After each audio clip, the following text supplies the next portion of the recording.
Good afternoon. This is Paul Penna, Superintendent of Schools, coming to live from HB Emory today. We're up here just as we return to school at HB, and there's a lot of good enthusiasm with teachers and students being back at school and being live and in person with the teachers. Again, our greatest resource are our teachers being in front of our students.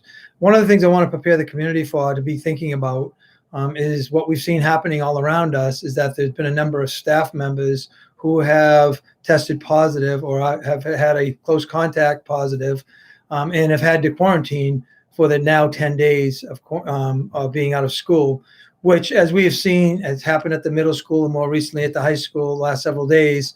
It begins to impact our ability to staff buildings. So I just wanted the community to be prepared. We are, again, doing well.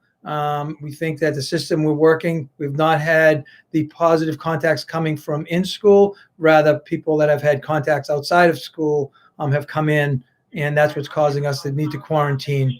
So I wanted just to make families and the community members just be aware that in the event that we have too many staff members at any given school that have to be quarantined, that we cannot operate safely, I will then be calling a remote instructional day. And that'll look just like this, what we do for inclement weather days, that we would call school off in the same method using School Messenger as well as our local news channels to announce that there will be a remote instruction day for school X within MSA D6 community.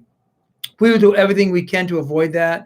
We've done a lot of, our staff has been wonderful in helping each other and working together to avoid that. We know that the best level of instruction is having our teachers in front of students, and that's our bar, and that's what we're going to continue to try to do. But I wanted you to be thinking about it and be aware that that could happen, as we've seen it happen in all the communities around us, whether it's the bus drivers, the custodians, something that causes us to think about our ability to maintain a safe environment for all of our stakeholders. Then we need to respond to that, and that response is going to come quickly, and parents will have to respond to that.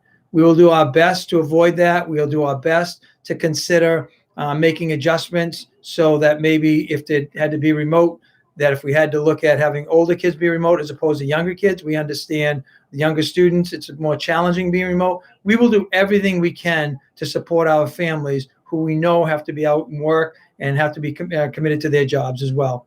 So I just wanted you to be aware. This video is only just to make you aware, not to have you panic, but just to be thinking about the fact, just like we did with any other inclement weather day, if we woke up in the morning and there was an ice storm or there was a snowstorm, we'd have to call that day because of safety reasons. This would be the same thing. We'd use the same process, but I just wanted you thinking about it. In the event that happened between now and our holiday break, we would use the same methods of communication with our school community to let you know that we're going to have a remote day for either the entire district or part of the district, more than likely to be just part of the district.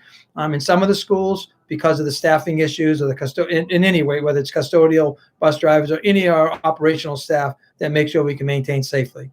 Thank you very much for all your help and support. If you have any questions, please feel free to contact me, and please be safe and adhere to the CDC guidelines, and hopefully we'll be on the other side of this very soon. Thank you very much.